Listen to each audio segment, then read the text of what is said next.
Hello everyone, welcome to fun dictionary. आज आप पूरे 10 वर्ड्स सीखने वाले हैं और इन 10 वर्ड्स को सीखने के लिए हम इस गाने का हेल्प लेंगे। बस आपको एक बार कंप्लीट वीडियो देखना है, सारे वर्ड्स को समझना है और इसके बाद आप देखेंगे कि लाइफ लॉन्ग आप इस 10 वर्ड्स को याद रख पा रहे हैं। तो चलिए वीडियो को स्टार्ट करते हैं और देखते हैं कि सबसे पहले आज का पहला वर्ड क्या है। तो हमारा पहला वर्ड हो गया दिल से मिलता जुलता डिली डैली, और डिली डैली का मीनिंग हो गया to take too long to do something. मतलब कुछ करने में बहुत अधिक समय लेना, कुछ करने में बहुत ज्यादा अगर समय लगता है तो उसको कहा जाएगा डिली डैली। और डिली डैली को याद करने के लिए हमारा कीवर्ड हो गया दिल्ली से मिलता जुलता दिल्ली, और इमेजिनेशन में हो गया कि दिल्ली अभी दूर है। आपने अक्सर सुना होगा लोगों को कहते हुए दिल्ली अभी दूर है। मतलब कोई भी काम या किसी के बारे में जब हम बात करते हैं तो उसको कहते हैं कि अगर बहुत उसमें समय लगेगा या अभी बहुत लेट है उस काम को होने में, तो हम उसको कहते हैं कि दिल्ली अभी दूर है। तो ऐसे आप रिलेट करेंगे और दिल्ली डैली को आसानी से याद रख पाएंगे। चलिए अब इसको लेके एक सेंटेंस बनाते हैं और हमारा सेंटेंस हो गया The Chinese government continued to dilly-dally on Sri Lanka's request for an aid package of $4 billion। मतलब $4 बिलियन का एड का राहत का जो पैकेज चाइना को देना था श्रीलंका को, तो उस पे अभी चाइनीज गवर्नमेंट ने अभी भी टाल मटोल करना अपना जारी रखा है। तो ऐसे आपका आज का पहला वर्ड हो गया डिली डैली। और चलिए अब देखते हैं कि आज का हमारा दूसरा वर्ड क्या है। तो हमारा आज का दूसरा वर्ड संभल से मिलता जुलता हो गया सिंबल, और इसका मीनिंग हो गया a musical instrument in the form of a round metal plate, जैसे कि आप पिक्चर में देख पा रहे हैं। और इसको हिंदी में कहेंगे तो हिंदी में इसका हो गया मीनिंग झांझ।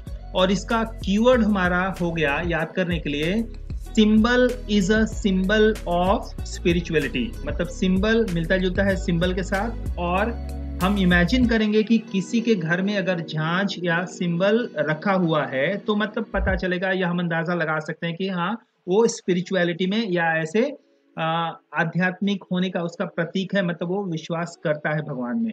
तो ऐसे हम रिलेट करेंगे और आसानी से सिंबल को याद कर पाएंगे। हरे कृष्णा तो चलिए अब एक सेंटेंस बनाते हैं और सेंटेंस हो गया devotees are singing happily with drums and cymbals. मतलब भक्त जो हैं ढोल झांझ के साथ खुशी से गीत गा रहे हैं। तो चलिए अब देखते हैं आज का तीसरा वर्ड। तो हमारा नेक्स्ट वर्ड जा में एक आर लगा के बना हुआ वर्ड हो गया जार, और जार का मीनिंग हो गया टू गिव और receive a sudden sharp painful knock. मतलब अचानक तेज दर्द देना या सहना।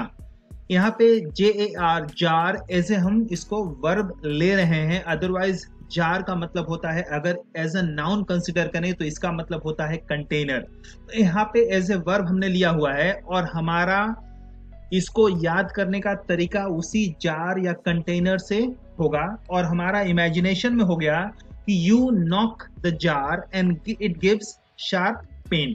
मतलब आप गलती से जार को ठोकर मारते हैं और उससे आपको तेज दर्द होता है।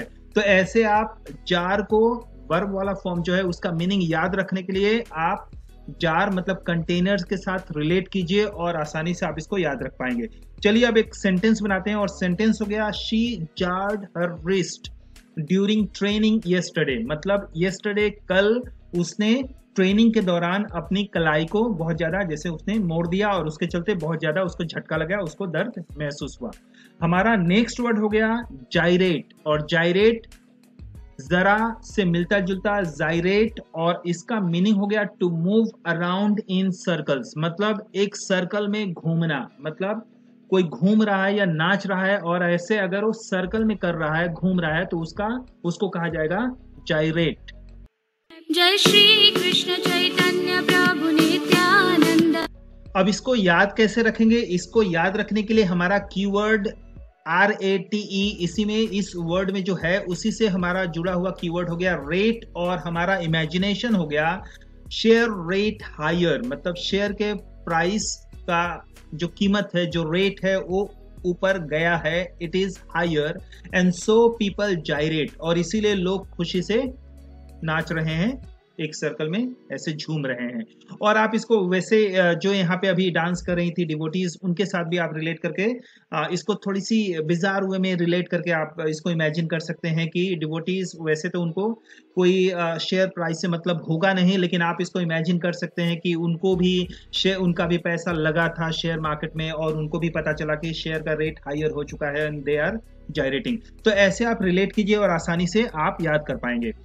और हमारा सेंटेंस हो गया इससे जुड़ा हुआ, they are dancing and gyrating in happiness. यहाँ पे जो डिवोटीज जो नाच रहे हैं खुशी से भगवान के उस प्रेम में, तो यहाँ पे आप इसको वैसे रिलेट करके आप सेंटेंस बढ़िया तरीके से बना सकते हैं। और सेंटेंस हमारा हो गया, दे आर डांसिंग, वो लोग नाच रहे हैं, और जायरेटिंग, वो लोग घूम रहे हैं। चलिए अब देखते हैं कि हमारा नेक्स्ट वर्ड क्या है। फिर मोहब्बत, तो फिर वर्ड से मिलता जुलता हमारा वर्ड हो गया अगला, फायरी, और इसका मीनिंग हो गया looking like fire, becoming angry, या showing strong emotions, specially anger. तो ये सब सारे सिचुएशंस के लिए हम लोग फायरी वर्ड को यूज कर सकते हैं, और इसका हिंदी मीनिंग सीधे आप इसको उग्र से समझ सकते हैं। और इसका कीवर्ड हो गया फायरी से रिलेटेड फायर, और सीधे इसका मीनिंग भी इमेजिनेशन में वैसे ही आएगा कि उसने अपने बातों से आग लगा दी। और फायरी वर्ड को लेके हमारा सेंटेंस हो गया, TMC MP Mahua Moitra yesterday accused PM Modi of falsehood in her fiery Lok Sabha speech. मतलब आग लगाने लायक अपने स्पीच में जो उन्होंने लोकसभा में दिया, तो उसमें टीएमसी एमपी महुआ मोइत्रो ने कहा कि मोदी झूठे हैं, या उनके ऊपर झूठा होने का आरोप लगाया गया। और हमारा नेक्स्ट वर्ड बट, मोहब्बत का अंतिम हिस्सा से बना हुआ, बट से बना हुआ मिलता जुलता बट्रेस, और इसका मीनिंग हो गया टू सपोर्ट और give strength to somebody something. मतलब किसी चीज को या किसी बात को समर्थन देना या शक्ति देना।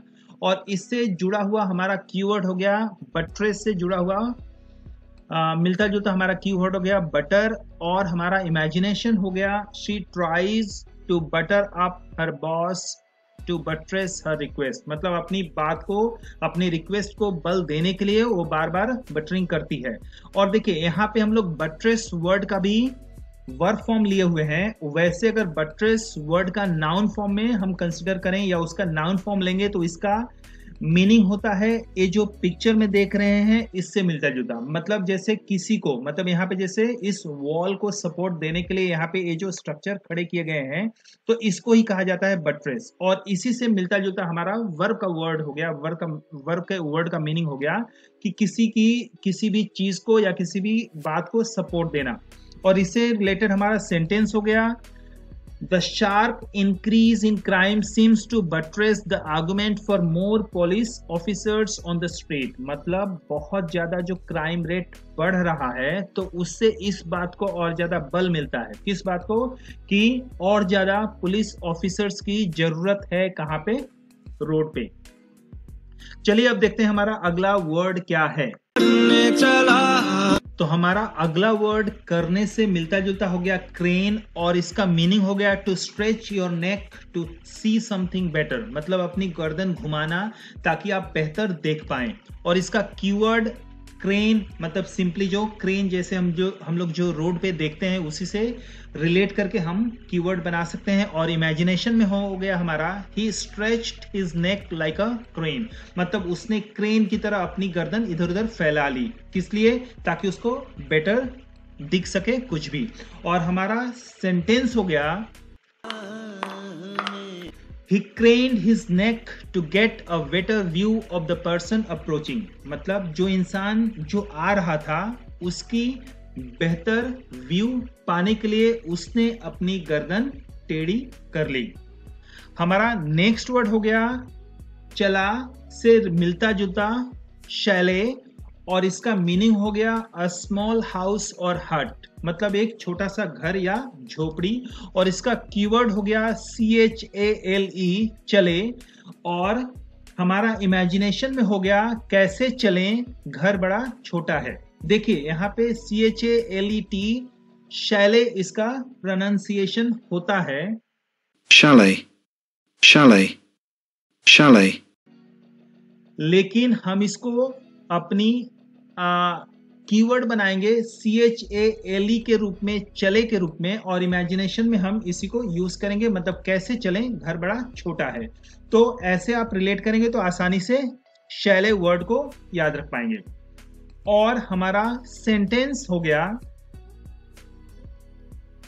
दे preferred Switzerland on account of its chalet and its lakes. मतलब उन लोगों ने वेकेशन के लिए स्विट्जरलैंड को पसंद किया क्योंकि वहां पे बहुत सारे शैले, मतलब छोटे छोटे घर हैं पहाड़ियों के बीच, और वहां पे जो बहुत सारे झील हैं, लेक हैं, उसके चलते दे प्रीफर्ड स्विट्जरलैंड। तो चलिए अब देखते हैं हमारा अगला वर्ड क्या है। तो हमारा नेक्स्ट वर्ड है से मिलता जुलता हाइटस, और इसका मीनिंग हो गया a break in activity when nothing happens. मतलब एक्टिविटी में, किसी भी काम में जो छोटा सा जो ब्रेक आता है और जब कुछ नहीं होता है उस समय को कहेंगे हाइटस। और इसका कीवर्ड हो गया हाइटस, हाइट, और इमेजिनेशन में हो गया after certain height there is a hiatus, there is hiatus a break in activity. मतलब देखिए यहाँ पे जैसे इमेजिन कर सकते हैं आप कि जब लोग पर्वत पे, पहाड़ पे चढ़ने के लिए जाते हैं, तो जब तक वो फाइनली चोटी पे, मतलब हाइट पे नहीं पहुंच जाते, तब तक कुछ नहीं होता है, तब तक लोग चलते जाते हैं, कोई ब्रेक नहीं होता है। लेकिन जब चोटी पे पहुंच जाते हैं तो वहां पे कुछ देर के लिए वो लोग विराम लेते हैं, कुछ देर के लिए वो लोग रुकते हैं। तो ऐसे आप इमेजिन कीजिए और हाइटेस्ट वर्ड को आप याद रख पाएंगे। और इसी से रिलेटेड हमारा वर्ड हो गया after a 5 hour hiatus they started climbing down. मतलब यहाँ पे चोटी पे पहुंचने के बाद उन लोगों ने कुछ समय, मतलब 5 घंटा उन लोगों ने 5 घंटा विराम लिया, और finally they started climbing down. और हमारा आज का फाइनल वर्ड टू से मिलता जुलता टॉट, और इसका मीनिंग हो गया स्ट्रेच्ड टाइटली, मतलब कसकर तना हुआ। और इसका कीवर्ड हमारा टॉट से मिलता जुलता टाइट, और इमेजिनेशन में हो गया कीप द रोप टॉट, मतलब रस्सी को टॉट मतलब टाइट तना हुआ रखो। और इसी से रिलेटेड हमारा सेंटेंस भी हो गया the rope of ropeway is kept taught, मतलब रोपवे का जो रस्सी है उसको बहुत ही तना हुआ रखा जाता है। तो ऐसे हमारा 10th वर्ड आज का पूरा हो गया। और आई बिलीव अब आप आसानी से आज के 10 वर्ड्स को कभी भी जब आप उस गाने को गुनगुनाएंगे तो एक के बाद एक आपको सारे 10 वर्ड्स याद आएंगे।